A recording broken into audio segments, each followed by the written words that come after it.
अस्सलाम वालेकुम। तो आज का हमारा टॉपिक है फीडबैक सिस्टम। हमारी बॉडी में जब भी कोई चेंज आता है तो वो क्या होता है, ऑटोमेटिकली करेक्ट हो जाता है।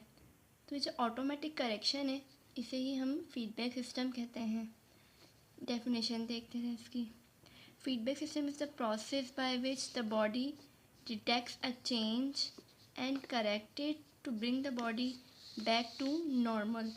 तो फीडबैक सिस्टम कौन सा प्रोसेस है? वो प्रोसेस है जिसके ज़रिए बॉडी चेंज को डिटेक्ट करती है, उस चेंज को करेक्ट करती है और बॉडी को दोबारा नॉर्मल स्टेट में ले आती है।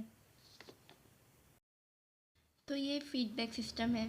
इसके अलावा फीडबैक सिस्टम को हम चेक एंड बैलेंस मैकेनिज़्म भी कहते हैं। अब जो पूरा ये चेक एंड बैलेंस मैकेनिज़्म है, फीडबैक मैकेनिज़्म, तो ये किसके थ्रू हो रहा है? कुछ कंपोनेंट्स हैं जिनके थ्रू ये पूरा मैकेनिज़्म हो रहा है। तो वो कंपोनेंट्स कौन से हैं? Receptor, control centre and effector. तो इनके थ्रू फीडबैक मैकेनिज़्म जो है हो रहा होता है। अब रिसेप्टर क्या है? रिसेप्टर वो होता है जो क्या करता है, चेंज को डिटेक्ट करता है। और कंट्रोल सेंटर कौन होता है? ब्रेन होता है जो डिसाइड करता है कि क्या करना है, क्या रिस्पॉन्स देना है। और इफ़ेक्टर क्या होता है? इफ़ेक्टर होता है ऑर्गन, जैसे कि स्किन, किडनी, मसल्स, कोई भी हो सकता है। तो अब हम एक एग्जाम्पल से समझ लेते हैं ये। फॉर एग्जाम्पल, बॉडी में ग्लूकोज लेवल क्या हो रहा है? इंक्रीज हो रहा है। ग्लूकोज लेवल बॉडी में इंक्रीज हो रहा है। तो ये क्या है? ये है एक स्टिमुला है। तो डिटेक्ट कौन करेगा ग्लूकोज लेवल इंक्रीज हो रहा है? तो रिसेप्टर क्या करेंगे? डिटेक्ट करेंगे।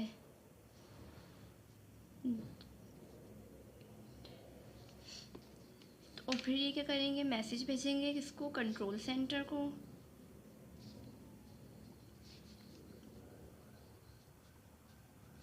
कंट्रोल सेंटर क्या है?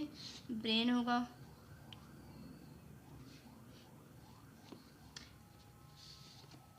और फिर इसके बाद फिर ब्रेन क्या करेगा? रिस्पॉन्स जनरेट करेगा। फिर वो इफ़ेक्टर को भेजेगा रिस्पॉन्स, कि क्या रिस्पॉन्स करना है। और इफ़ेक्टर क्या होगा? कोई ऑर्गन होगा। For example, glucose level increase हो रहा है तो क्या होगा? पैनक्रियाज को ब्रेन मैसेज भेजेगा। तो पैनक्रियाज क्या करेगा? रिलीज करेगा इंसुलिन। इंसुलिन रिलीज करेगा तो ये क्या हो गया? रिस्पॉन्स हो गया। फिर क्या होगा? जो ग्लूकोज लेवल इंक्रीज हुआ था वो इंसुलिन रिलीज होने के बाद वो दोबारा क्या हो जाएगा? नॉर्मल हो जाएगा। दोबारा नॉर्मल हो जाएगा। तो इस तरह से फीडबैक सिस्टम हो रहा होता है। पहले रिसेप्टर डिटेक्ट करते हैं, फिर कंट्रोल सेंटर को भेजते हैं मैसेज, फिर कंट्रोल सेंटर रिस्पॉन्स जनरेट करता है, फिर वो इफ़ेक्टर ऑर्गन पर को भेजता है रिस्पॉन्स, फिर इफ़ेक्टर ऑर्गन पे जाके फिर वो चीज़ नॉर्मल हो जाती है दोबारा से।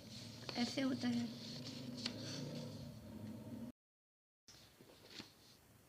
तो फीडबैक सिस्टम क्लियर है। अब फीडबैक सिस्टम जो है उनकी टाइप्स होती हैं। 2 टाइप्स है फीडबैक सिस्टम। 2 तरह के होते हैं फीडबैक सिस्टम। एक होता है नेगेटिव फीडबैक, एक होता है पॉजिटिव फीडबैक। तो नेगेटिव फीडबैक क्या होता है? जब बॉडी में कोई भी चीज़ इंक्रीज़ हो रही होती है तो बॉडी क्या करती है? उसे डिक्रीज़ कर देती है। और जब कोई चीज़ डिक्रीज़ हो रही होती है तो बॉडी उसे इंक्रीज़ कर देती है। यही नेगेटिव फीडबैक होता है। इससे बॉडी क्या होती है? बैलेंस में रहती है। तो नेगेटिव फीडबैक की डेफिनेशन देखते हैं। तो तो नेगेटिव फीडबैक क्या है? Negative feedback is a mechanism in which a change in the body is reverse to bring conditions back to normal. तो नेगेटिव फीडबैक वो मैकेनिज्म है जब बॉडी में कोई चेंज आता है और वो चेंज रिवर्स हो जाता है, जिससे बॉडी क्या हो जाती है, नॉर्मल कंडीशन पे आ जाती है। तो ये क्या है? नेगेटिव फीडबैक है। तो नेगेटिव फीडबैक की एग्जाम्पल है body temperature. When body temperature become high, जब बॉडी टेम्परेचर हाई होता है तो स्किन रिसेप्टर्स जो है हीट को फील करते हैं, हीट फील करते हैं और फिर क्या करते हैं, ब्रेन को जो है मैसेज सेंड करते हैं। फिर ब्रेन क्या करता है, स्किन को रिस्पॉन्स जनरेट करके स्किन को भेजता है। क्या रिस्पॉन्स करता है? स्वेट करने का।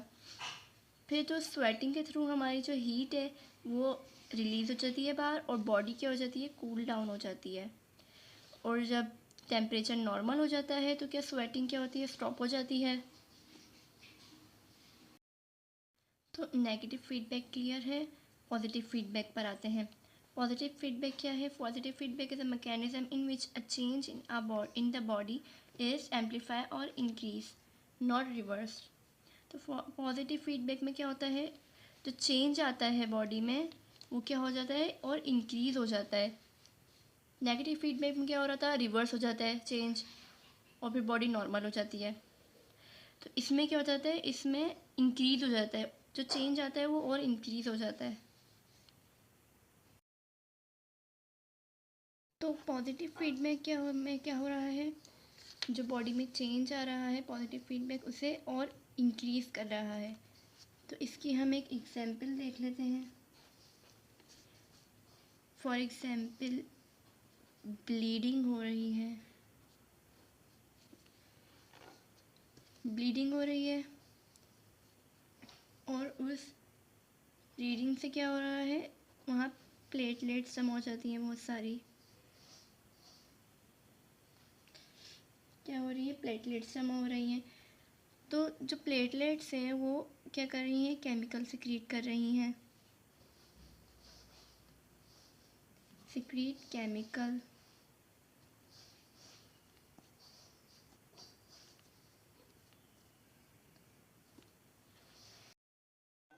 तो ब्लीडिंग हो रही है ब्लड वेसल से, जिसकी वजह से प्लेटलेट्स जमा हो रही हैं। जो प्लेटलेट्स हैं वो क्या कर रही हैं, केमिकल सिक्रीट कर रही हैं और इस केमिकल की वजह से मोर प्लेटलेट्स आ रही हैं, मोर प्लेटलेट्स जमा हो रही हैं। तो मोर प्लेटलेट्स की वजह से क्या होगा, ब्लड क्लॉट फॉर्म हो जाएगा, ब्लड क्लॉट फॉर्म हो जाएगा।